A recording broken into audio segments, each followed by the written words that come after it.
Hello, welcome to the Virtual Hammer Museum, coming to you live from Los Angeles. I'm Claudia Bester, and I'm the Director of Hammer Public Programs, and I'm very pleased to welcome you to today's Hammer Forum on the historic $2 trillion bipartisan relief bill designed in part to protect people from the economic fallout from the COVID-19 pandemic. But is it best characterized as a stimulus package, a bailout, an emergency relief plan, or something else? Here to discuss the best economic ideas for avoiding a national depression is a panel of brilliant economic thinkers, Cecilia Rouse, Amanda Fischer, and Mike Konczal, and our moderator tonight is Jessica Levinson. Before we get started, I have a few notes for the audience. This program is being conducted via Zoom webinar, and in a Zoom webinar, we cannot see you in the audience. No video and no audio. We can just see your names and anything you type into the chat box and in the Q&A box. We'd love for you to all introduce yourselves in the chat box and tell us where you're tuning in from. The chat is an area where the audience can also all talk with each other, and the Q&A box is where you type in questions you have for the panelists, and it'll help if you specify who the question is for. Please note that this program is being recorded and will be available later on the Hammer website. Also, one more note, when we get to the slides, sometimes they're going to look strange on your screen depending on your personal setup. So when we get to the slides, you might want to go to the View Options menu on the top next to the green shared screen bar, and you then select Fit to Screen and Side by Side for optimum viewing. Also, if you'd like to receive reminder emails about upcoming events, please sign up for our email list on the Hammer website, and you can also find recordings of most of our past public programs on the Hammer's website as well. So now on to today's program.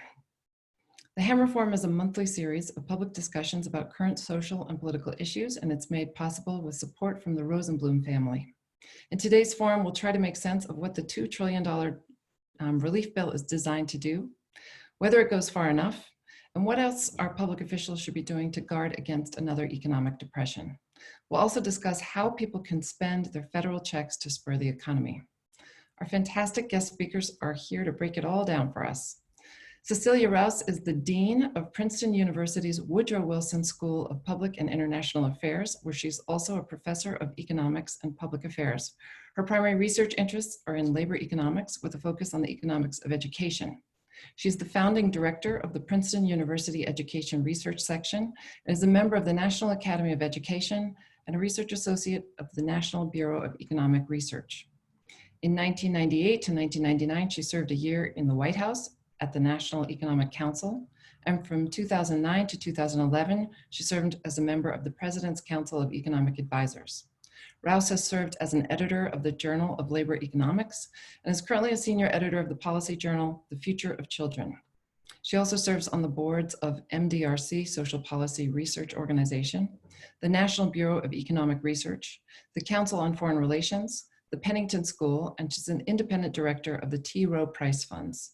Rouse is also an executive committee member for the International Atlantic Economic Society. Amanda Fischer is the policy director at the Washington Center for Equitable Growth in Washington, D.C. Prior to joining Equitable Growth, she worked for more than a decade on Capitol Hill in roles related to economic policymaking. She was most recently Chief of Staff for U.S. Representative Katie Porter, Democrat from here in California. She also served as staff on the Senate Committee on Banking, Housing, and Urban Affairs for Senators Sherrod Brown, Democrat from Ohio, as a policy advisor for Senator Catherine Cortez Masto, Democrat from Nevada, and as Deputy Staff Director for the House Committee on Financial Services for Chairwoman Maxine Waters, also Democrat from California. Mike Konczal is the Director of Progressive Thought at the Roosevelt Institute in New York, where he works on financial reform, unemployment, inequality, and a progressive vision of the economy. His blog, Rorty Bomb, was named one of the 25 best financial blogs by Time magazine. His writing has appeared in the Boston Review, the American Prospect, the Washington Monthly, The Nation, Slate, and Dissent, and he's appeared on PBS NewsHour, MSNBC's Rachel Maddow Show, CNN, Marketplace, and more. Our moderator tonight is Jessica Levinson. Levinson is a professor of law at Loyola Law School, where she's also the founding director of the Loyola Law Public Service Institute, which trains the next generation of leaders in government service. She studies the law of the political process, including election law and governance issues. Her work focuses on ethics, political corruption, voting rights, campaign finance, ballot initiatives, redistricting, term limits, and state budgets. Until last year, Levinson served as the president of the Los Angeles Ethics Commission. Previously, she served as director of political reform at the Center for Governmental Studies, a nonprofit research organization that looks at ethics and campaign financing. Levinson has a weekly legal segment on KCRW's Press Play and frequently contributes op-ed pieces to NBC.com. In addition, she regularly appears on MSNBC, CNN, CBS, NBC, and Fox News, and is a go-to source for the New York Times, the Wall Street Journal, the Associated Press, the LA Times, and Politico, and many other media outlets. So now please join me in welcoming our moderator, Jessica Levinson. Hi, Jessica. Hi, Claudia. Thank you so much for letting me do this. And I just want to say, great to see you. Yeah, I mean, it really is. I really want to thank you for letting me do this first virtual Hammer Forum. The last one we did was, believe it or not, February 13th, about 9 weeks ago, which probably to everybody in the audience feels like an absolute eternity. And I will say on February 13th, I didn't know that one of the most timely topics that we're going to be facing would be not just a health crisis, but also an economic crisis. And that's what we're going to be talking about tonight. So first of all, I want to give credit where credit's due. Claudia, this was your brainchild. And so thank you for the idea. Thank you for letting me be here. And we're going to talk about, as I said, the fact that we're now facing a global health pandemic, a global pandemic, and there's enormous economic fallout as a result. So we have right now our federal government reacting in a variety of different ways. And that's what we're basically going to tease out today. So one thing that I'm just going to really briefly introduce the idea, which is from experts that the best thing that we could do is basically temporarily shut down our economy. And so we have in some ways seen this almost as a balancing act between, on the one hand, trying to protect our health, on the one hand, trying to protect our economy. And we've seen very recently protesters and people say, you know, we should open up the economy now, and trying to put those two things in tension. All the health experts are telling us the economic crisis would actually be longer and deeper if we do that. So I want to really unpack the federal government's first response to this economic crisis. I'm going to seamlessly ask for us to call up slide 1 first. And this is basically where the money is going. There's $2 trillion with a T dollars that the federal government passed in the CARE Act that's going to be spent. And you can see in this bubble cluster, which I can promise you, I, with my terrible PowerPoint skills, did not make, is where the money is going to be going.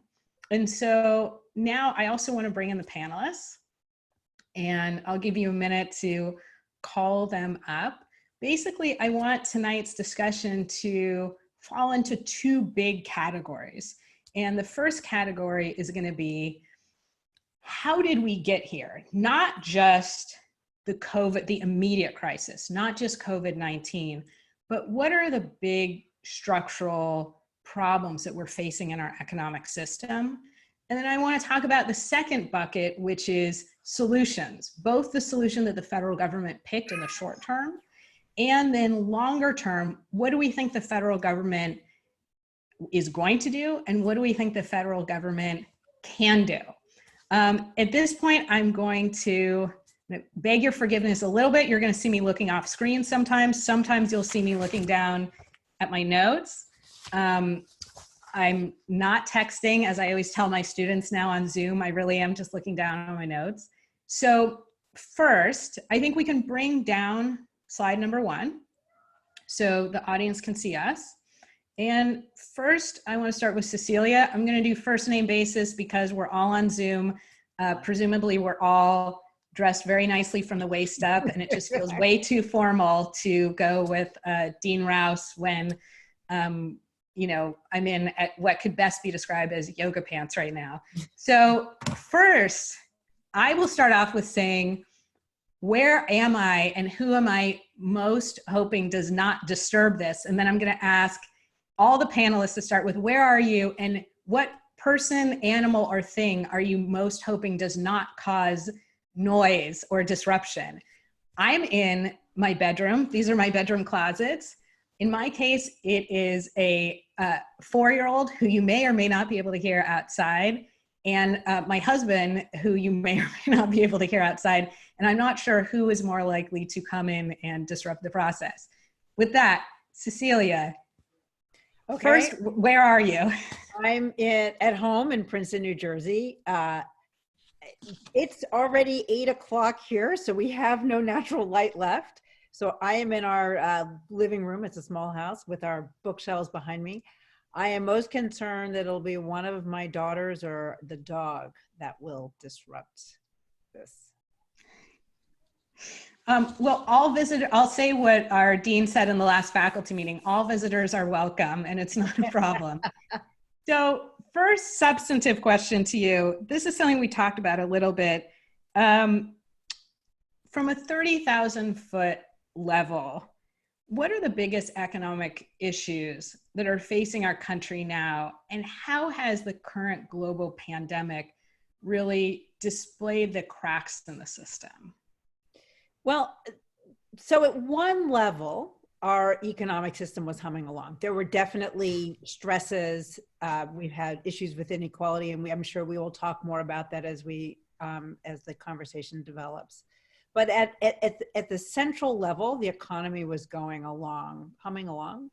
But we then were faced with this little virus, which we can't see. And because we really didn't have our testing up to snuff, and we didn't have processes in place to do the testing and the contract tracing, so that we could be more strategic in how we approached reducing the numbers of infections and not overwhelming our hospital system, we had to bring the economy down in a sense. And so what the federal government is doing is trying to help us all get through this medically induced coma in one tact. And what we were talking about earlier is the fact that in this effort to help individuals, businesses, large and small, get through this period where we don't want anybody to do things. This is not stimulus. We do not want people to be out doing things. We want people to stay home. In the process of doing that, we did a very fast, very large relief package, if you will, or a stabilization package, but an aid package so that individuals, businesses could get through. The cracks that what we were seeing, and I'm sure we will talk more about this, is that we don't really have a system for helping people. Our economy, our social system is really premised on giving people temporary aid, whether that's unemployment insurance, which is meant to help someone get from one job to the next. Even our welfare system is temporary relief for our lowest income families, which is they're meant to be working while they're receiving this. It's meant to be temporary. We don't have a notion of a safety net, which means that we haven't really invested in our infrastructure, so that as we tried to stand up this historically large transfer to individuals and businesses, we did not have the systems in place to do it very eloquently. So I've called it a Franken system, our system of safety net, because it wasn't like we had one way in which to help everybody get through. So not only did we see that our unemployment insurance systems have been woefully underfunded in many states, the trust funds were underfunded, their staff were at very low levels because unemployment was at a low level. They have systems that are quite antiquated. They're looking for COBOL programmers. I think this is true for Treasury as well. Mm-hmm. And so our infrastructure hasn't been well invested in. And so it was difficult for us to get even processed, and I think we're not even through processing what I've last heard. Even many individuals, probably the majority of individuals that applied for unemployment insurance have not received their payments yet.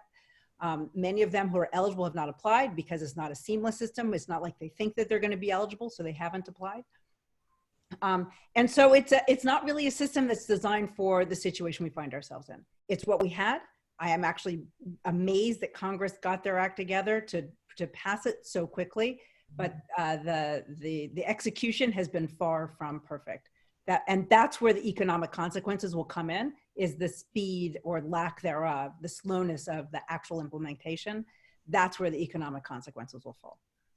Yeah, you laid that out so well. I want to pick up on a bunch of those issues. I mean, the speed with which Congress acts. But first, Amanda, I spied on my computer, you kind of nodding vigorously when Cecilia was talking about, these issues of showing the cracks in the system. I love this, terming it a Franken system. It's such a good way of describing it. Did you want to jump in and talk about a little bit more about how did we get to this place where we really don't seem particularly well suited to be responding? Yes, and thanks to the Hammer Museum for organizing this, and for Jessica and Claudia. I completely agree with Dean Rouse. We basically have what we have a shell of a safety net system with the guts basically scooped out. So you see things like unemployment insurance, which Congress has actually done a pretty good job at expanding and extending that. But you see in a lot of states like Florida, people lined up around the block to access those systems. You see, modern day breadlines with people in cars for miles on end, trying to address food security issues.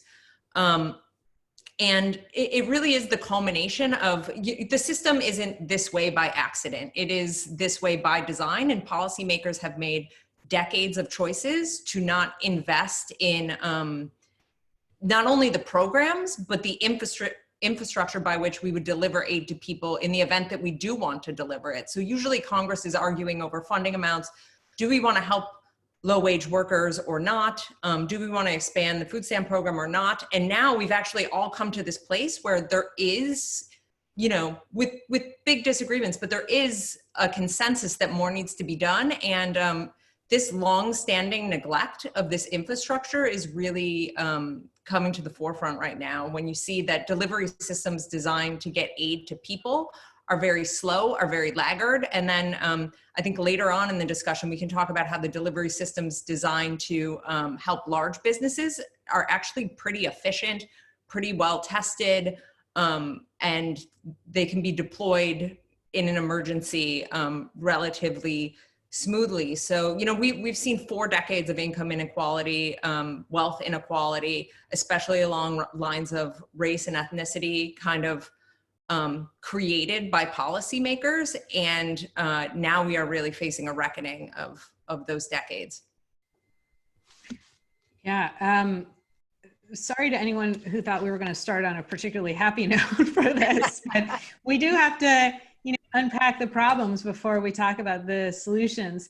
And Mike, just because I didn't see you nodding vigorously in the beginning, do you want to kind of, I guess, pile on and also weigh in on, what are some of the stressors? I mean, I think one of the graphics that people keep sending around that really brings to the fore the problems in our country is, how many people have lost health insurance, for instance, as a result of COVID and the fallout from COVID. And the answer is, you list basically every other Western European country and it's 0. And then in the US, you have tens of thousands, and it's going to be millions of people. And it's just another example, I think, of how our system is different. So I didn't want to pass you by on this one if you wanted to weigh in. Yeah, absolutely. I was nodding with everything, because I think everything has been very on point, very accurate for the problems we face. If you look at our systems, so one thing I'd also emphasize, this is happening so fast. If you look at the Great Recession, where unemployment hit 10%, it took essentially about half a year throughout 2008 for unemployment to peak. We are seeing those levels of unemployment within weeks now. So there's a huge bandwidth issue, period, even when our systems are working pretty well. Unfortunately, as was said, our systems have been working quite poorly. Unemployment insurance, particularly since the Great Recession, but more broadly over decades, has states have shrunk those programs, both in who is ineligible for them or who is eligible for them, and then also how much income is replaced. More broadly, there's been a big move to so-called fissured workplaces, where a lot of people aren't necessarily the legal employees, of the people that they are ultimately working for. I know California's had a very big effort to try to make sense of Uber and many of these other kinds of contracted employment. The key thing there is that they don't often qualify for unemployment insurance, so they are obviously workers who need unemployment insurance in a crisis like this. We don't have means to get income to people outside of the tax code, things like the earned income tax credit. So when you look at the efforts that we want to carry out right now, which is aid to workers to replace their incomes when they're lost, the unemployment insurance is very rickety at doing that. I think there's a pretty ingenious solution that they went with, which was essentially to staple $600 on to workers who have lost their jobs, which is pretty generous, and I think hopefully can be a basis for reform later on. If you look at incomes to individuals, a lot of people are not necessarily in place to be able to get that money quickly when they need it for rent, when they need it for food and essentials in short order. And then we'll talk a little bit more about when you look at aid to small businesses, a lot of big businesses are legally in the same kind of fissuring corporate environment in the last several decades. A lot of big businesses legally claim to be a bunch of small businesses so that they can take advantage of a lot of favorable corporate legal loopholes, including the fact that they are getting the lion's share of a lot of the aid for small business that's going out. So you're working really fast with a lot of aid that is needed through a system that even in its best times would have a hard time processing this, and unfortunately has not really been set up to handle a crisis or any crisis in quite some time. Yeah, every one of you laid out so many of the things I want to pick up on and expand on, and these are great points. I think any one of these comments we could do a full hour and a half. So Amanda, let me go back to you. I did not mean to shortchange you on our first question of the night. Where are you and what are you hoping does not interrupt you? So I'm in my living room. I live in Capitol Hill in Washington, D.C. I am social distancing with my girlfriend. She is not here right now. Earlier tonight, she remote taught a law school class. And I think she's tired of hearing me rant about these topics on and on. So it is very windy in Washington, D.C. right now. So I think if there's an interruption, it'll be the wind kind of shaking my apartment. Yes, which is a natural disaster is frankly better than the one some of us might face here. So we talked a little bit about how we've gotten here. And I want to talk, before we unpack the details of this particular act, what are the tools that the federal government has? We talked about some of them already a little bit, but I just wanted to break them out specifically. What are some of the tools that the federal government would have, and maybe they used or didn't use, to try and address this particular problem? And we talked about this a little bit offline, but what are some of the structural changes? We mentioned a couple of them, but specifically that you'd like to see addressed. Sure. So I'm sure the other panelists can speak to a lot of these subtopics with more detail, but there's basically like two levers that we can pull in this situation. One is policy through the Federal Reserve, which prints money and controls the plumbing of our financial system. And then the second set of policies are implemented by Congress. So we saw, everything from the $1,200 direct payments that households receive to expanding unemployment insurance, small business loans, and expanding food stamp benefits. So my work has really focused on how can we take some of the financial plumbing that benefits large businesses when there is an emergency, and deploy that to help, individuals and small business when we are in a similar crisis moment. So thinking about, what does it mean that half of African-American and Latino people don't have access to a bank account? How can we connect them to the system so that when there is an emergency, we can deploy aid extremely quickly in a real-time way? Why is it that the small business program has experienced so many hiccups and so many eligible borrowers haven't been able to access that system, whereas the Fed is very efficient at, buying corporate bonds or doing direct lending to large companies that operate in global capital markets? So I have been focused on trying to figure out how to improve that financial infrastructure to help individuals and small businesses. But there's a lot of other ways in which we could structurally improve our system that I'm sure Cecilia and Mike can discuss. Yeah, I mean, Cecilia and Mike, do you want to weigh in on, I basically want to lay out like let's use the plumber's example, because I love talking about the financial plumbing. So, the plumbers, the federal government, they walk in. What are all the tools in the toolkit? I mean, this is a little bit of Econ 101, but that's, maybe some about what some of us, about our background level. So, Cecilia, maybe to you, is there anything else you want to add to, like, what else is in the plumber's toolkit? So I guess the question is if you're referring to right now or more generally. More generally first. More generally. So one issue that I really hope people are taking home from this pandemic is, as much as the private sector is it's the pride and joy of America. We have a really important private sector. The private sector can't solve all problems. And there are very well-known places where there are what we call market failures in Econ 101, where we need a strong government. So what we call public goods that you can't, where if I consume it, I can't exclude you, national defense, public health. Places like insurance markets or health insurance market. So this is a place where the Affordable Care Act was trying to fill in if you don't have a job, and so you're not getting health insurance through your employer, or even if you were getting you did have a job, but your employer wasn't providing it, and you weren't eligible for Medicaid or Medicare, that you could afford to buy health insurance through a state exchange. Paid sick leave. So if you're sick, we don't need you coming to work. That's what we call a negative externality, where I make a decision. It's not only affecting me, I get paid, but I'm having an effect on you. I might make you sick. So I'm hoping that we all take from this that we need to shore up our federal government, that this is not about socialism. This is not about squashing the private market, but there's a very important role for government. So one area where I think that we do need to come to improve is not relying on the employment and employers to provide the safety net. So health insurance is the big example here. So Mike referred to the gig economy, where those workers are contractors. They're not getting their health insurance through their employer, and they're kind of out of luck unless they can get it through an exchange or they qualify for Medicaid.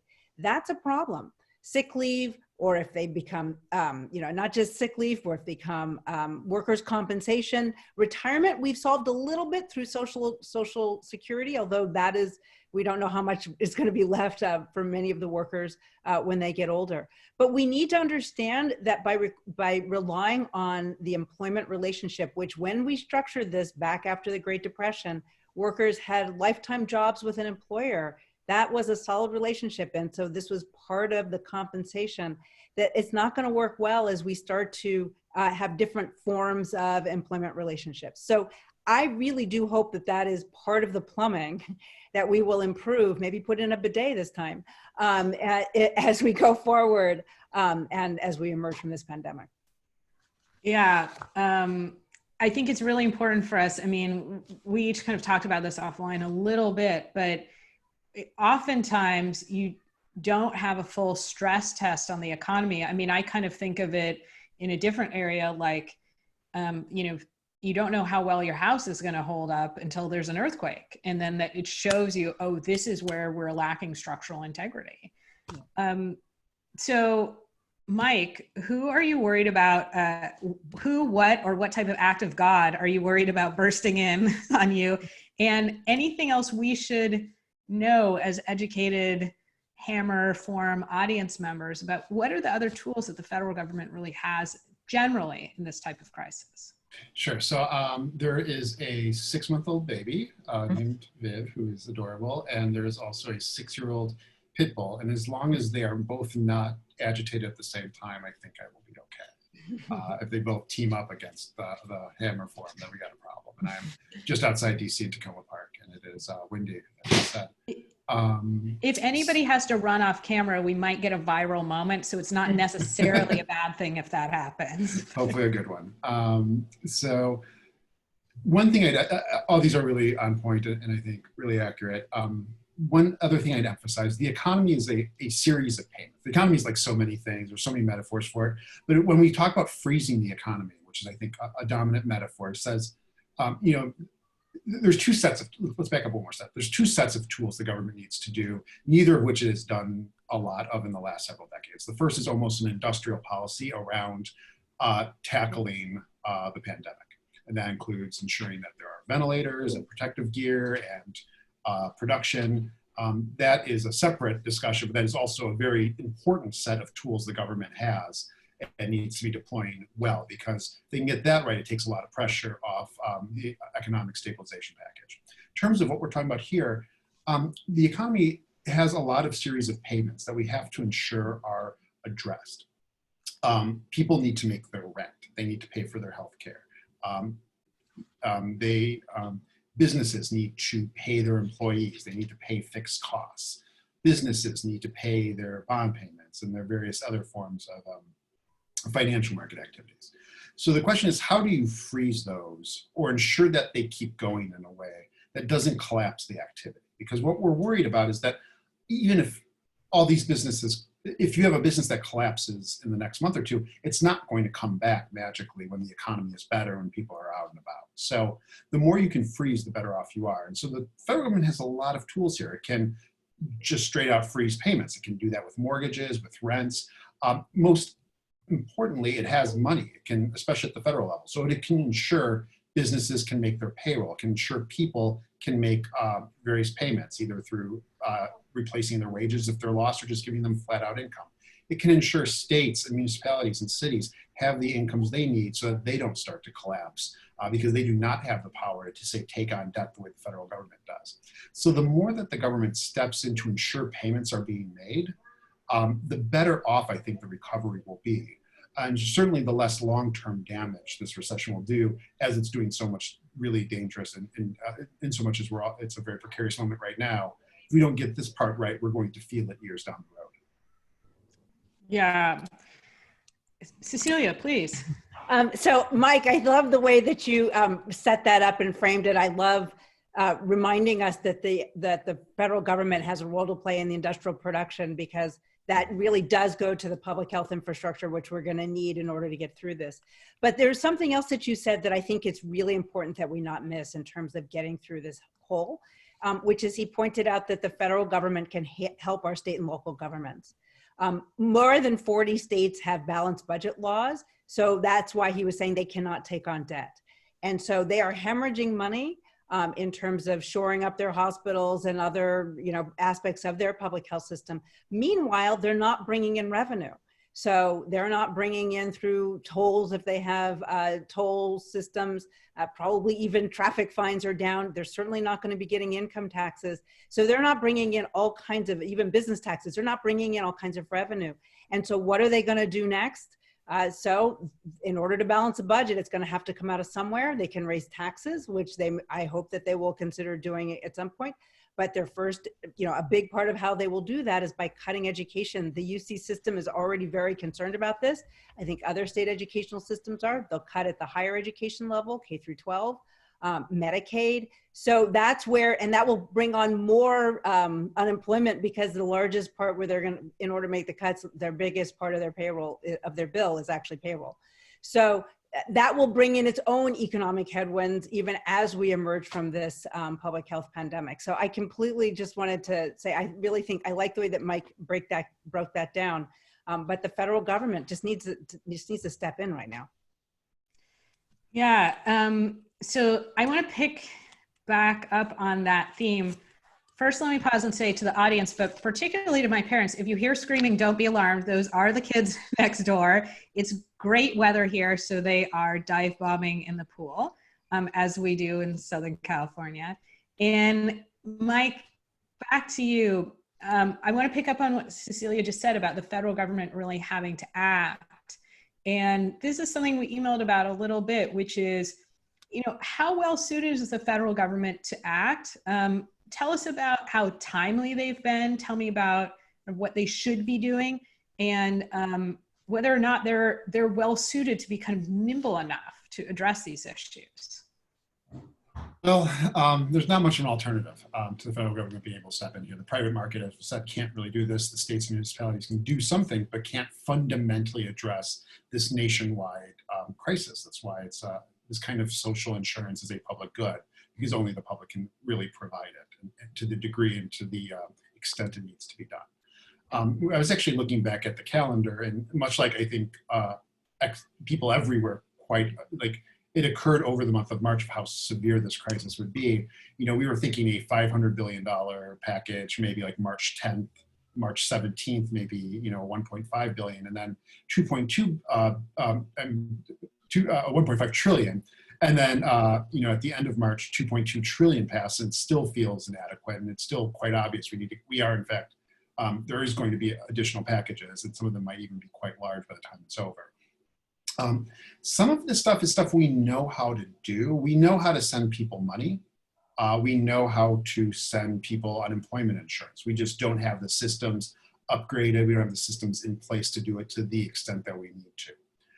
So there's a real question about whether or not you do something quicker that might not get to everyone who needs it versus taking more time and trying to get it to everyone. I think they've essentially tried to do both, which is to say, get it out the door and try to fix it as you go along on those fronts.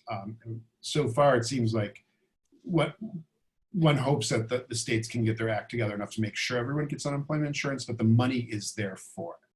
There are other things we're trying to do which people never really think about trying to do, which is try to say, for instance, paying payroll for small businesses, small and medium-sized businesses. That's not generally a priority among our peer countries in terms of like social insurance programs we like to see, as opposed to say healthcare or daycare. So, you know, that's actually a very hard system to do. Do you run it through the banks? Do you run it through the IRS? Do you try to do it through payroll companies? They chose on using the Small Business Administration as the footprint for it, and then using banks to essentially service and set up the loans. There's been a lot of problems with that. It's very hard to do. Banks don't want to take on the kind of liability risk. It was not set up with enough controls to ensure that genuine small business would get it. It was very apparent very early that a lot of these franchisee kind of stuff businesses would be able to take advantage of it, especially because they tend to have more sophisticated accountancy and lawyer operations. So that's been hard, and it's been an ongoing struggle. And I think a lot of people right now are actively debating how much you want to continue doing that versus essentially restarting with something like peer countries like Denmark and the UK have done, which is a blanket coverage of all payroll for firms that keep their workers on staff.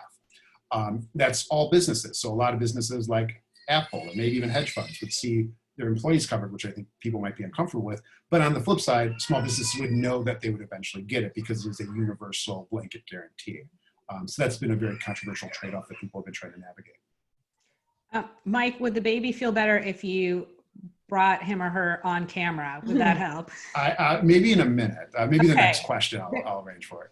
There was I promised the Hammer staff I wouldn't be distracted by the chats, but I had to look and see, and there were a couple of requests, at least for the pit bull. So I just want to put it out there. You don't have to do it, but I think that's a perfect place, actually. I wanted to kind of transition to which tool we picked, and to talk a little bit about really step number one, which is this $2 trillion package. But before we move to the details of that, Cecilia or Amanda, did you want to pick up on anything that Mike talked about, again, before we talk about more of the details of this particular law? Okay, I will take this as a contracts class. Silence is acceptance. We will keep moving. And so, Cecilia, this is something that we talked about. This was when Claudia and I actually had talked about this form. You know, she said, we should talk about the CARE Act. And I said, oh, you mean the stimulus? And she said, I don't really think it's a stimulus. And I heard you mention this before, but I wanted to call it out again, because when I was doing research on the questions, I basically Googled, you know, how are people describing it? And a lot of lawmakers are describing this as a stimulus. A lot of lawmakers even who were, you know, very vocal about that we need to pass this have been characterizing it in that way.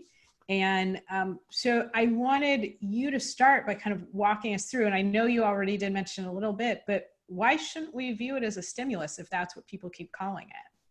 Well, people are calling it a stimulus because that's the federal government is spending money and is putting money into the economy.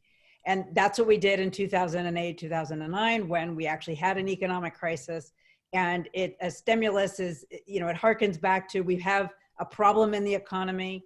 We see unemployment increasing. We need to find a way to get people back to work. We need to stimulate the economy to encourage employers to hire workers.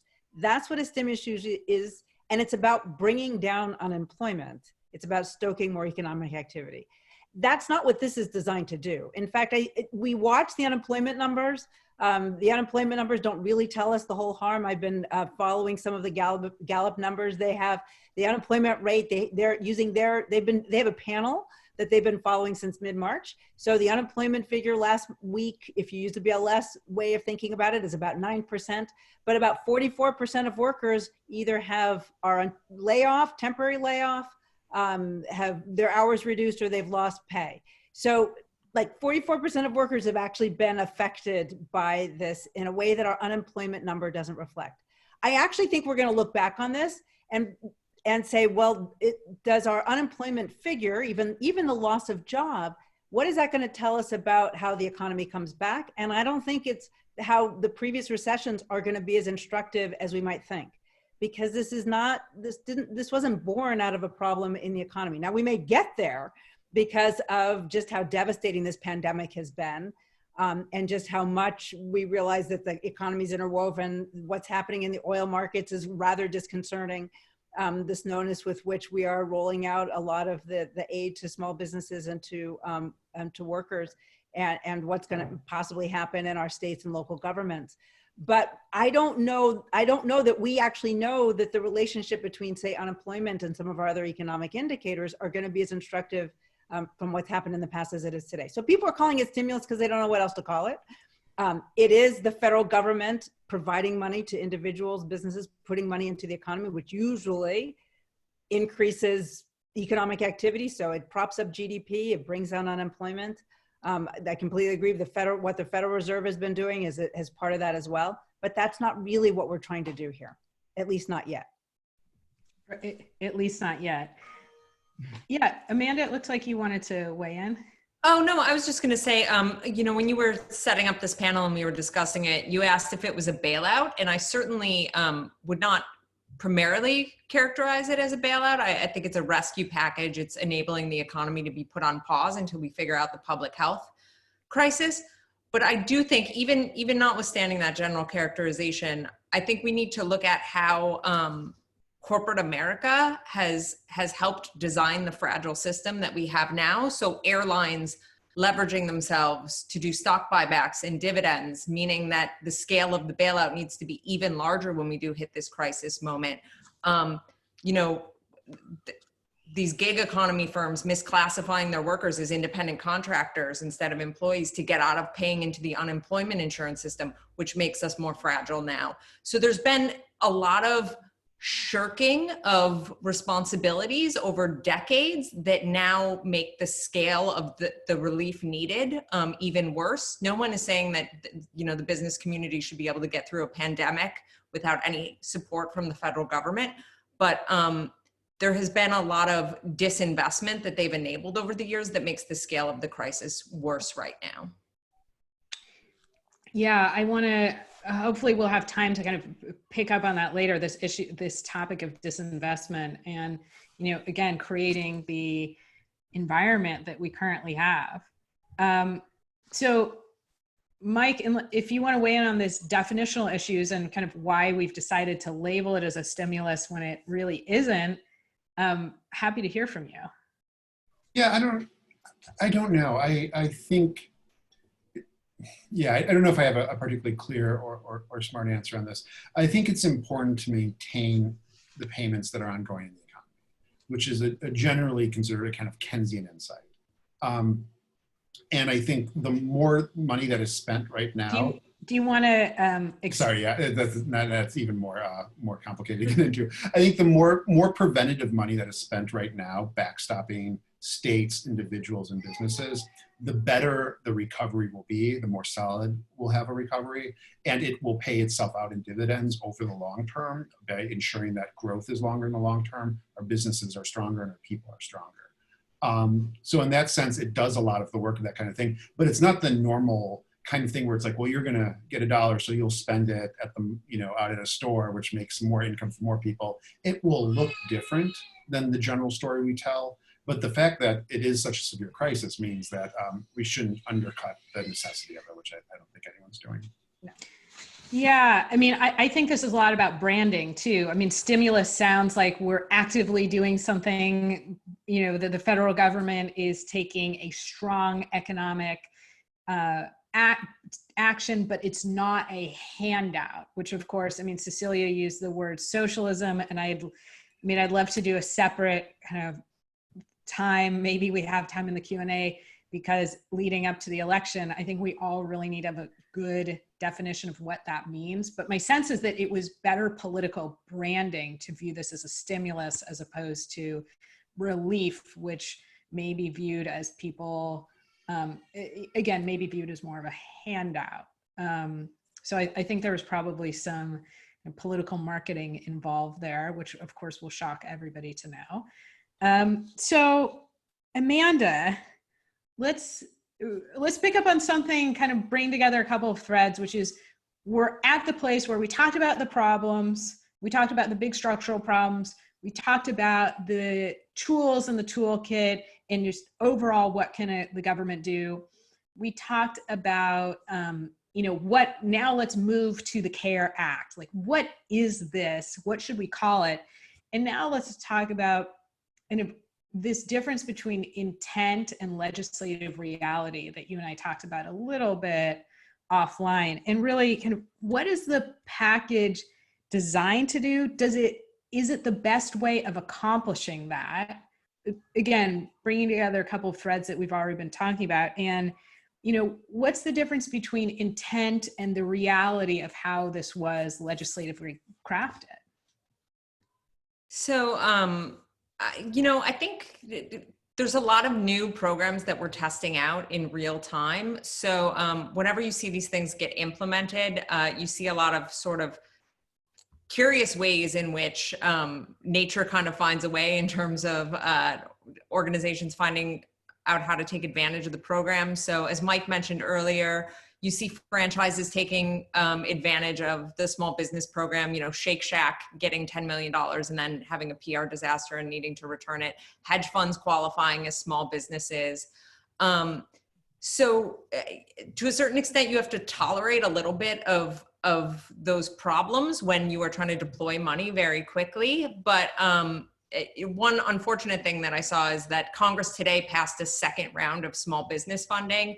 And from what I understand, they just kind of like topped off the existing program rather than closing some of these loopholes, where in a world where, resources are finite, when Congress has decided that they're not going to make all businesses whole, it is a little bit frustrating to see some of these leakages through the system where really the most vulnerable people aren't necessarily the beneficiaries of the first round of aid. Yeah. Cecilia, I saw you nodding. Do you want to pick up on that issue of kind of design versus legislative implementation? I actually really commend Congress for passing the CARES Act. So let me just point out that the CARES Act goes a little bit against the marketing at being stimulus. We're caring, we're taking care of our economy, but I'm just pointing that out. I have said many times we couldn't let the perfect be the enemy of the good. Small businesses, and Amanda and Mike know this better than I do, small businesses run lean. The average small business has got about 27 days or so of cash on hand, and then they're going to be in trouble. Many households, especially our lowest income households, are running paycheck to paycheck. So we didn't have months to work it out, to fine tune it all. I haven't read the details of the new act. I think it's just passed the Senate. I think the House is supposed to take it up on Thursday. I'm rather disappointed they didn't close some of those loopholes. They had a little bit more time to get that right. But this is truly an emergency, and we have to I don't fault them for building the plane while they're trying to fly it. Maybe I shouldn't use the plane metaphor. Building the bicycle while they're trying to ride it. I don't know, putting on their shoes while they're walking outside. What can we do these days? But we really couldn't let the perfect be the enemy of the good. I do hope that we'll look back and figure out how we can build these systems better. And we even have time now, because I don't even think this is the last bit that we're gonna need from the federal government. And I think we're gonna need more, because I don't think we'll just thaw the economy and it'll have been it'll just snap back in perfection. I also have to say that the accountability that was meant to go along with the CARES Act, not so clear that that's going to be very strong, and that will be a problem, because there is a lot of scope for fraud here. And if you can't get it right on the front end, at least there could have been some accountability on the back end, and I think that remains to be seen. Yeah, I want to kind of end with in a little bit, which actually the time is going very quickly, at least from my perspective. You said this, this isn't the end of the federal response. I'm not even sure it's the end of the beginning of the federal response. Yeah. So Mike, happy to have you pick up on what we just said. And then I want to pose this question to you and really to everyone, following up a little bit on what we've already talked about, which is, if you were in charge of crafting this legislation, is there something that you would have liked to see in here that the federal government could have done as quickly and didn't do, and or maybe something you expect to see in the medium term? Yeah, so a few things. One is, you have to keep in mind that there is a need for a response. Things were moving very quickly through the month of March. Something you may not appreciate unless you're around Capitol Hill is that it is tough to convene Congress when there's a contagious pandemic. So legislators also don't want to be on the Hill where people can get sick very easily. Some members of Congress did in fact get sick. So that's an actual real legislative choke point that may not, certainly we hadn't anticipated being in the next recession when we were talking about the next recession, that Congress would actually fear gathering for logical and reasonable reasons. A few things. One is, I think the biggest fault of the bill is that most of it does not automatically extend if there's an unemployment crisis at the end of the year.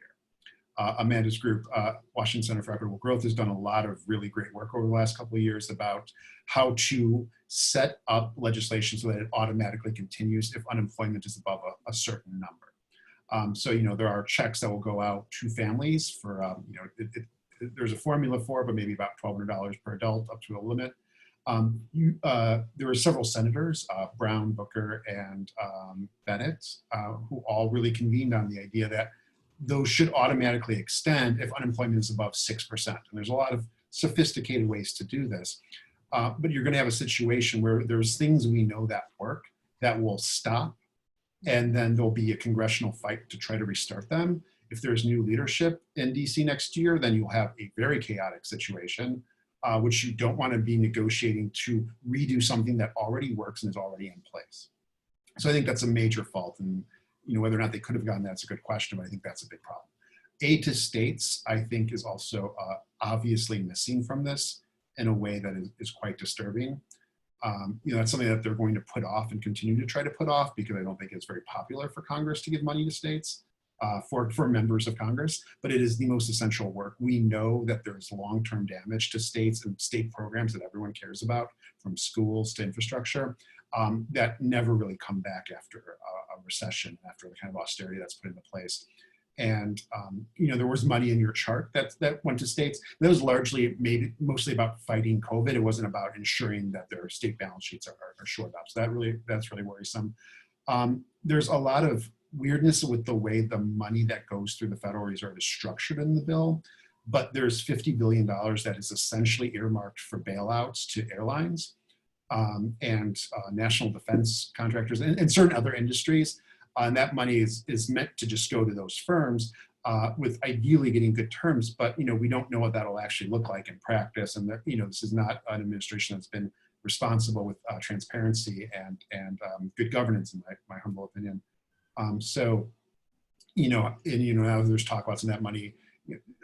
President Trump has argued that maybe they should give it to energy extractors and whatnot. That money is very different than the Fed lending. This $50 billion is meant to directly intervene in what would normally be a bankruptcy. And that's something where we know there could be a lot of malfeasance. So more accountability there, I think, is better under any circumstance. Great. Celia, did you want to weigh in on, if you were in charge of crafting this, if you were in Capitol Hill, is there any big issue where you really wish, in addition to what Mike already pointed out, which is so helpful, any other area where you think, oh, that should have been included, or we really should have done this a different way?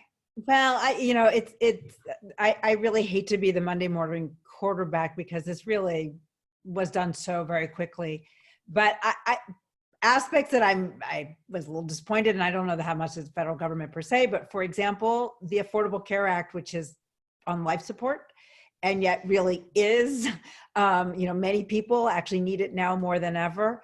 It was disappointing that President Trump didn't want to reopen the exchanges in order. I think individual states could do so, but the idea that our federal government doesn't recognize the importance of health insurance during a health crisis and making sure it's affordable, I was quite disappointed in that. Similarly with paid sick leave, it's only good, I think, until the end of the year that firms are required to pay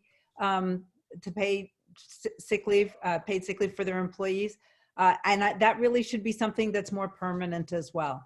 And I just want to very much second the state and local government support, which is just going to be quite critical. Yeah. Amanda, I wanted to go to you next for the next question, but also anything else in your magic toolkit that you wish federal government would have done differently. You worked for some lawmakers, obviously, that you would have included or not included. I mean, to second Mike's comments about work that my organization has been doing to sort of just keep the money flowing until the economic conditions warrant that it stops, instead of getting gridlocked in Congress and not having that money flow. So I definitely would have implemented triggers to keep, the direct payments to households, the checks coming until economic conditions suggested we could pull back, keep unemployment insurance flowing, keep food stamps flowing. And that's a project called Recession Ready that my organization has been involved in. I also think, just to echo another point, as a former congressional staffer, I would have strengthened the oversight provisions. There are a lot of limitations in what they did put in place, like the Congressional Oversight Panel they're standing up doesn't have subpoena authority, so their ability to actually really drill down is going to be somewhat limited. And then I would have taken a look at some of the Federal Reserve programs that they authorized to just maybe think through if any more conditions could have been applied to really ensure that the companies receiving the money are using that money to support their workers, because really the only reason to give money to a corporation instead of directly to an individual is, to ensure a worker can keep their health care, to ensure that they have a connection to the labor market so they can be rehired more easily. And I think that could have been strengthened. Okay. Yeah, I want to pick up on that a little bit with you. So I want to do one last question on focusing on individuals and a really, really important topic, which is inequality and economic inequality. And then I want to move on to talking a little bit about the checks that many of us will see in our bank accounts and what we should be doing with that.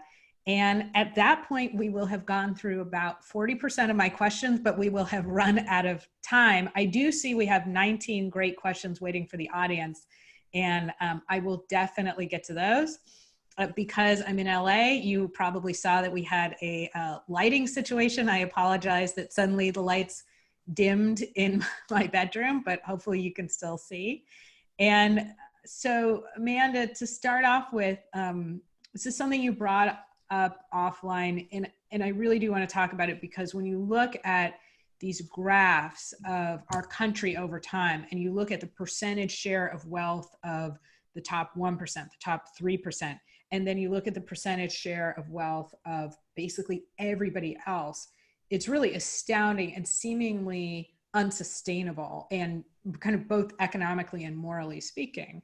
And I wanted to talk, a little bit about, are there areas where we're replicating failures of 2007 to 2009? And could our current response actually exacerbate income inequality?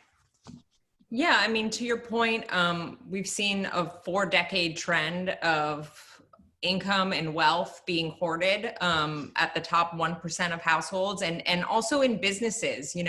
Large businesses are opening more and more locations while small business dynamism has declined. So that profit hoarding, that opportunity hoarding, that lack of mobility, where if you are born into a social class, you are more likely to die in that social class than ever before, is really not only a moral failing, but it's actually short-circuiting growth itself, so that when the economy grows, it's actually not broadly distributed to everyone, and it is, as I said, hoarded at the top. And I think, with the bailouts and emergency rescue aid of 10 years ago, we did a really good job of stabilizing the banking sector. They came back pretty quickly, and they were back. They were profitable after a few quarters. They were giving dividends to their shareholders.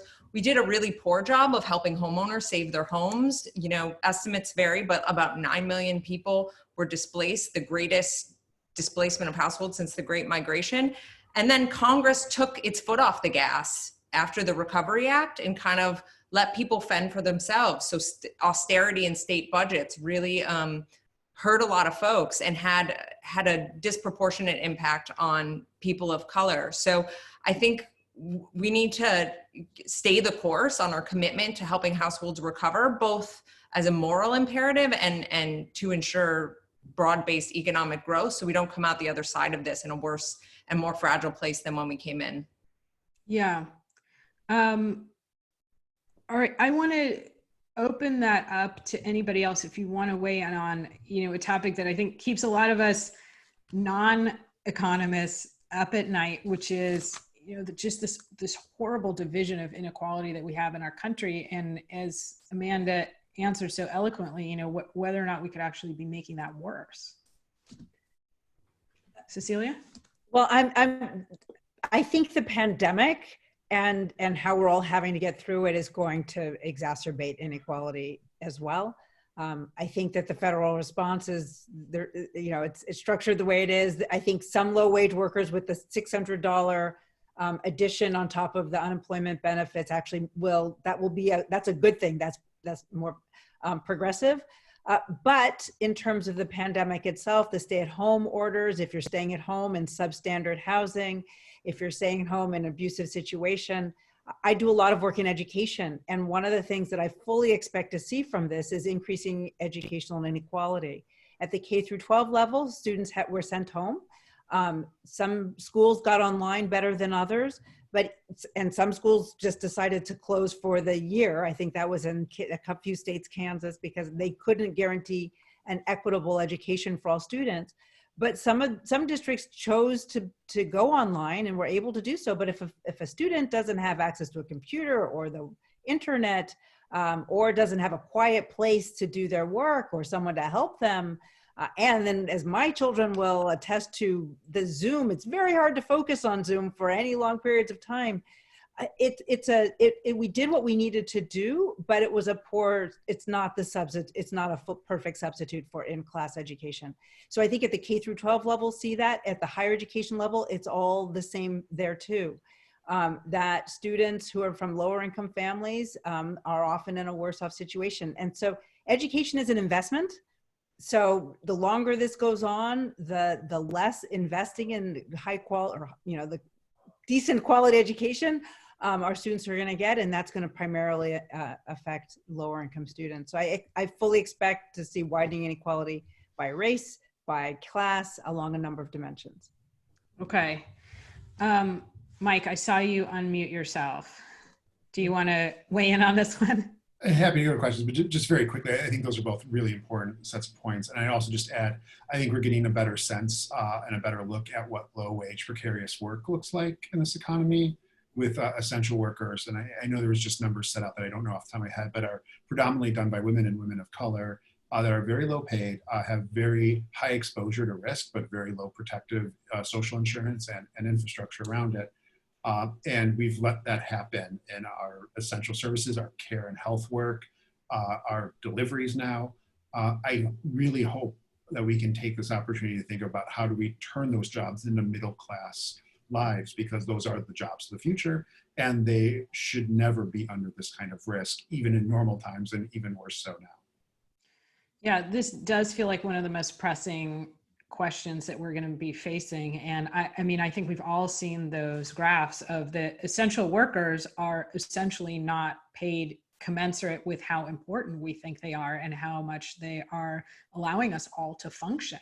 And we are disproportionately, being able to shelter in place a lot of people because certain people are, doing our shopping, are taking care of our elderly, our young people, our healthcare workers. And, one of the big questions facing us, I think, whether or not we will have any shift to treating essential workers as if they actually are. So I want to do kind of a very abrupt turn in a way, but this is one of the topics I really wanted to hear from all of you about, which is these checks. We're not going to call them stimulus checks anymore because an hour in, we're way too educated for that. But these relief checks, and they're being given on a kind of a sliding scale, a progressive scale based on how much income, generally based on how much income either an individual or a couple is receiving, and also based on whether or not you have a child.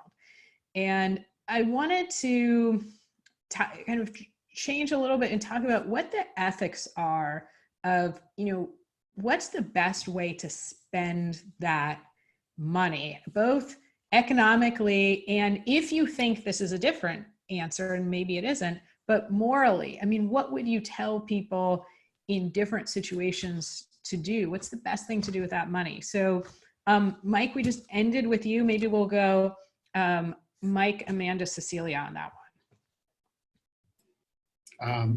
We just finished binge watching The Good Place, so I'm actually very conscious of how much I don't know about morals, moral theory and ethic theory, and all the big philosophical questions. I'd say that for the best, we've seen the numbers that a majority of people have very little savings, maybe only about $400 in the bank. So if you need this money to make your bills, to survive a few months, do not feel guilty by any means by taking that opportunity. If you can donate it, that will ensure it gets spent, which is very good and very appropriate. And there's a lot of charities that are doing direct relief. One thing I will note is that a lot of immigrants and undocumented people who are workers in this country and who do participate in the economy, who do even pay taxes through an ITIN number, will not receive this kind of support. And so you may want to think, if you're indifferent on where the money could go, places that help a lot of immigrant communities that are frontline essential workers who aren't even getting the aid package that other taxpayers and other workers are getting might be something to consider. Yeah. Small plug for The Good Place in there too. Yeah, Mike. So I was actually going to mention The Good Place too. Mike preempted me, but so, at Equitable Growth, we did kind of an informal fundraiser for the Domestic Workers Alliance among our staff, since, those workers tend to be some of the most at risk with the least protections. I honestly think if folks are using services like they had a cleaning service, just keep paying them through the pandemic. I think that that's a really responsible way to go. But so charity is certainly important, and different people will hold different things dear, but I really also think we can't substitute that for supporting public policies that actually give workers more self-determination over their work. So yes, donating money, making sure that you're paying the people whose services you use, very important, but also supporting public policies that will build lasting structural change to give them a greater say over their lives. Yeah, Cecilia, I think you're last on The Good Place, what we'll now call The Good Place question. The Good Place. Is there a new season? That's the question. So if you were referring to the $1,200 check, so anybody an individual making more than $99,000 won't see that at all. And so I'm kind of with Mike, if we're talking about that check for people who need that money to pay bills and to support themselves and their families, that's what they need to do. If for those for whom it's not as essential, I'm also with Amanda. I think it's important. My view is if I'm paid, the people who help me are paid, and I've just kept them on, and I can afford to do that, which is a great luxury. But I think it's important to continue supporting those people who are working to the extent that we can. But it's an individual decision. We're in the good place. A lot of organizations that are helping those who really have lost a lot definitely could use our support. And so I think it's important for us all to remember we really are all in this together. One of the responses that we see is that people are working fewer hours. That is definitely a hardship for those, especially who rely on that income. But there's another side of it, which is it's almost a form of work share, because again, we're all in this together. I think we have to recognize that we're not gonna, we all need to be contributing, because this is a pandemic that of an infectious disease, and we can all be affected. So it's affecting every corner of life. Yeah, I think that's a great place to transition to what's going to have to be my last question, and then we'll go to Q&A, which is we are all in this together. What's next? So what do you see? And I saw a couple of the chats kind of come through. I'm going to also, of course, get to the Q&A, but what do we see the federal government doing in, the kind of the near term, and what do we see it doing in the long term? We touched on a little bit about what we think has to happen, but what do we think realistically might happen in the next, let's say, few months, and then perhaps even the next year? Cecilia, you're still unmuted, so should we start with you? Oh, darn, I should mute. The next few months, I'm with Mike and Amanda. The money needs to keep flowing as long as people are at home, and because people didn't lose a job through any fault of their own. This wasn't an economic crisis. We need to help people get through that. That's in the shorter term. We also have to really be investing in our public health system, because until the pandemic is brought under control, or we have better testing, better contact tracing, therapeutics. I have had debates with people as whether the therapeutics will come first or the vaccine, but it needs to be that this disease, that this virus isn't nearly as lethal as it is now, so that we can start to get back to work. So I really do hope that in the next couple of months that there's a lot of focus on getting that infrastructure up and running, so that we can start to bring back parts of the economy. I think we'll be bringing it back in a different form until we have herd immunity or until we have a vaccine. And so I think that we will need to have some economic support going forward. And again, the states are going to be the next round on this. So the states are putting out the money now, but they're putting their budgets together now. And so where they're going to need their money is going to be in the next few months in particular. Yeah, and I see some really good questions waiting for us about the relationship between the federal government and the states. So Amanda, same question to you to close out my questions. What do you see in the kind of short, medium, long term? So, the Senate just acted today. The House will probably act on Thursday to pass this package 3.5. I expect them to keep meeting in the coming months to probably top up programs that already exist. You're probably going to not see a lot of new things happen. I agree that we need to get the public health issues under control first and foremost, and not reopen the economy before the medical conditions warrant doing so. And then kind of on my wish list is certainly just funding democracy infrastructure to ensure that in November we can have safe elections.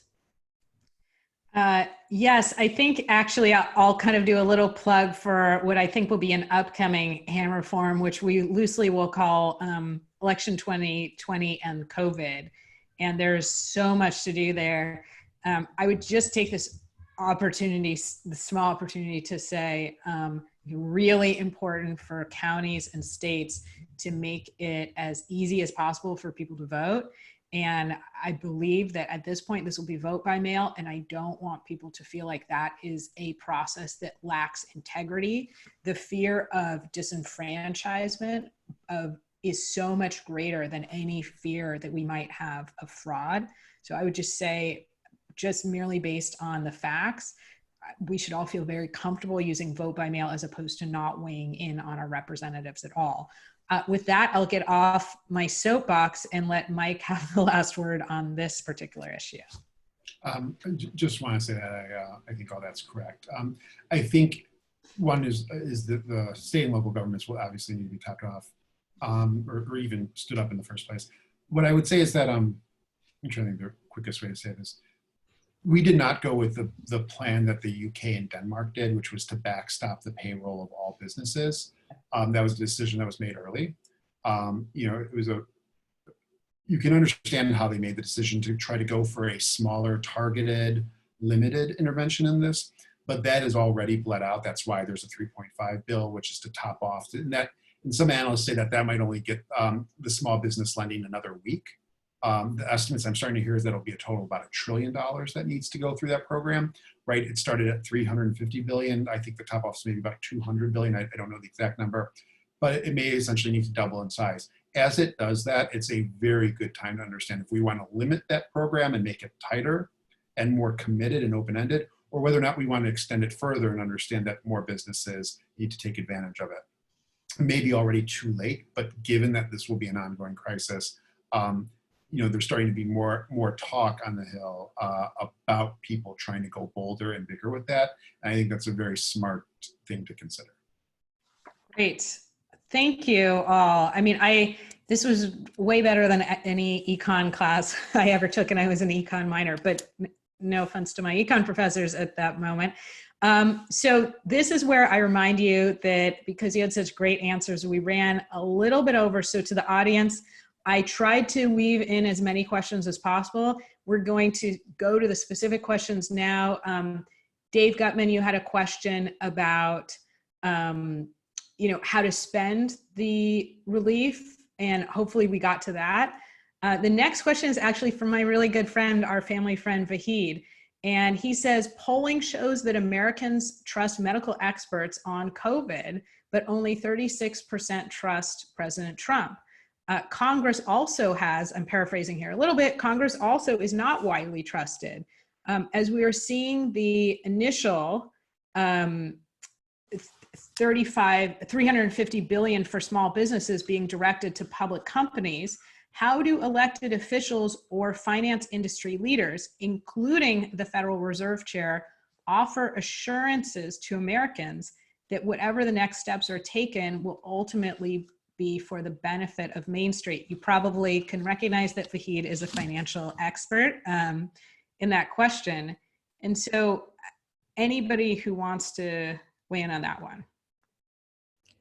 I would just say, I think we need good disclosures on who gets the money. If we're approaching 30% unemployment, I think that we really need to think about political stability and a public that is going to be, rightly so, very distrustful, very distressed.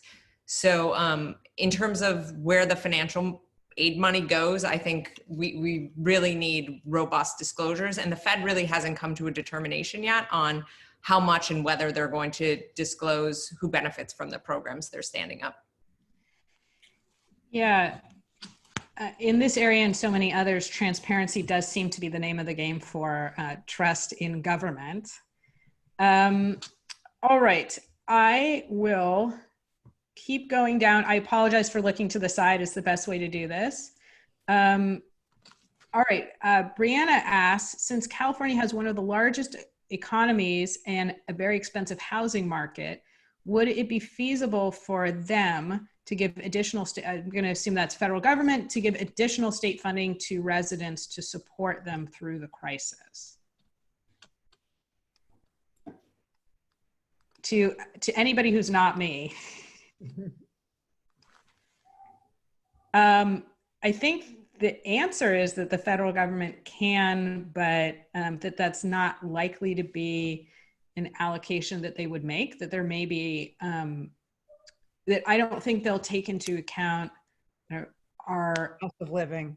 Yeah, our cost of living, that this is something where, and maybe it's for a different discussion, but Governor Newsom has had this really interesting dance of threading the needle between, I think, having previously been an enormous critic of President Trump, but also acknowledging that part of his job is to get as much as he can for California. And in doing so, really deciding that he's not going to be a thorn in President Trump's side, that he will work with him as much as possible. And so I think that, that might be something Governor Newsom would bring up, but I don't think that the federal government takes into account essentially that it's really pricey to live here. So hopefully that answered that question. I'm going to scroll. All right, this one also from Brianna, and I can take a stab at answering this too, but should the federal government play a role in preventing state governors from reopening states and or mayors from reopening cities? So you probably have a better, more nuanced legal perspective on this, but I will say that one of the alums of the Woodrow Wilson School is the mayor of Dallas in Texas. And he took it upon himself to say he was sorry he was going to miss this. But he wanted for me to point out that there's a lot of heterogeneity at the local level, and that the mayors and then governors as well need to have some control and some say into when they open up. That said, it's a virus that is infectious, which means that it doesn't necessarily respect borders. And so there has to be some level of coordination. But I think it can't simply be top down. That we have to recognize that localities can be quite unique. Yeah, and so I would say, legally speaking, in terms of how we structure our government, obviously we have a structure of federalism. And so the president's role is really, he has the bully pulpit. I mean, he can use that platform to try and support, push, or cajole. He can try to, and this would be an extremely aggressive move, but basically threaten lack of federal funding if governors don't open on the timeline that he wants. But legally speaking, he has no power to reach into a state or to reach into a city and say, okay, quarantine is over. That very clearly in our constitutional structure is left up to mayors and governors. They have power over health, safety, and welfare. Almost every state has something called a police powers code in their state statute.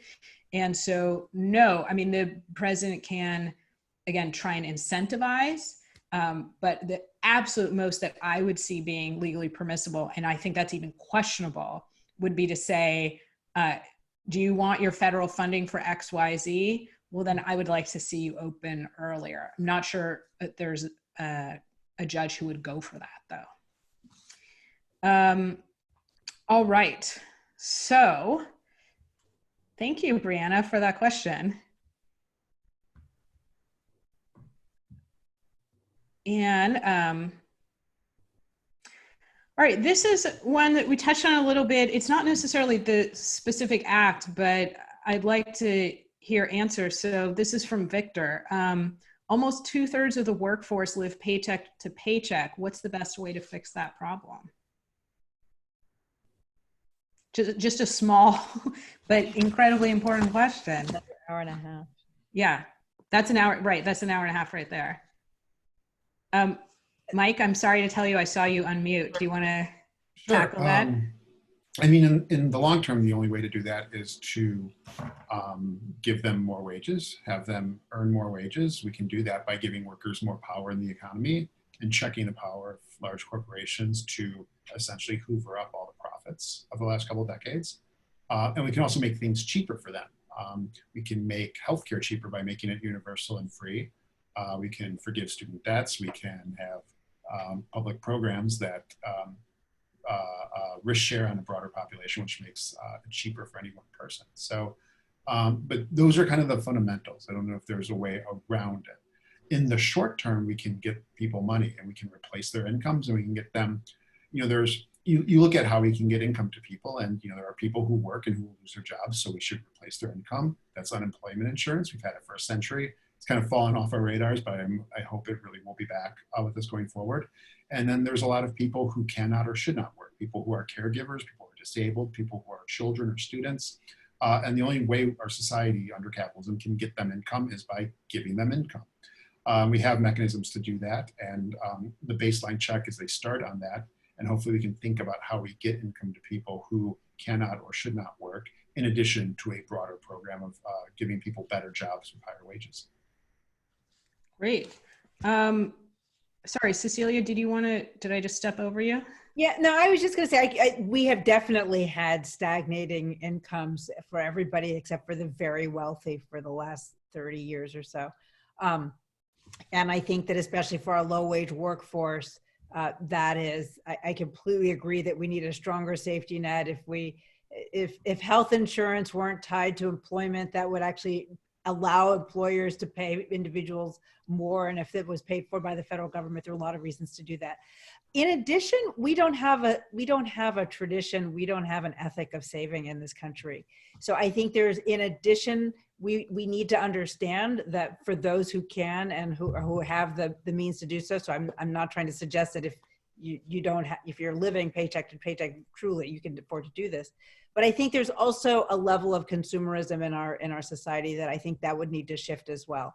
And I actually think this pandemic goes to that a bit. I know I've been having this conversation with my teenage daughters about what this pandemic really says is you can't guarantee that tomorrow is going to look like yesterday. And one has to have that notion of savings. My parents grew up during the Depression. They had a very strong ethic of saving. I feel like my generation, we've lost some of that because we just had a lot of stability in our environment and in our economy. But first and foremost, we have to pay the people, and I completely agree with that. Okay. This is, I think, going to have to be the last question. And this is one that, has been talked about a good deal in the political realm as well, which is, should we be concerned about the size of the federal deficit? And I'll add to that, should we be concerned about how we're ultimately going to pay for all of the expenditures that will be coming up down the line? I'll take that one. Okay. I would not right now. Okay. Right now, what we need to do is to help people get through this pandemic. That there's no question our federal debt, has skyrocketed with these big packages, but that's what we need the government to do. Interest rates are at historically low levels. This is a great time for the federal government to be borrowing if it has to. There will be some reckoning over time. In some ways, we're basically borrowing growth from tomorrow to pay back today. But really, once we get past this pandemic, the bones are there in the economy. We should expect to see some increased growth. And I expect that we'll be able to bring the federal deficit down. That's my own view. I don't think this is the time to worry about it. Yeah. That based on my kind of pretty limited understanding of economics, I think that's right. If you see a gushing wound, you have to go ahead and close that up and then deal with the other issues later on. So I don't want to end on that note. The note that I want to end on is thank you for being part of this first virtual Hammer Forum. I learned so much. I was monitoring the chats throughout. I think that really great questions. I wish we could have gotten to more from the audience members. This was everything that I had hoped for in this discussion. All of you brought so much to the table. I'm really, really grateful. And I'm very grateful to the Hammer to creating this space for us to talk at this level and in this detail about what's happening economically and about our legislative response to that. So this is the part where I say, thank you for being here. I don't know how to end the meeting, so I'm going to let somebody else do this. To Cecilia, to Mike, to Amanda, thank you. Really, it was better than I ever could have hoped for. Thank you for all of your perspective and expertise and spending the evening with us. So with that, I'm going to end it. Thank you, Claudia. Thank you to the Hammer. And we'll hopefully see you in a month, if not sooner. Thank you. Thank you all. It was a pleasure.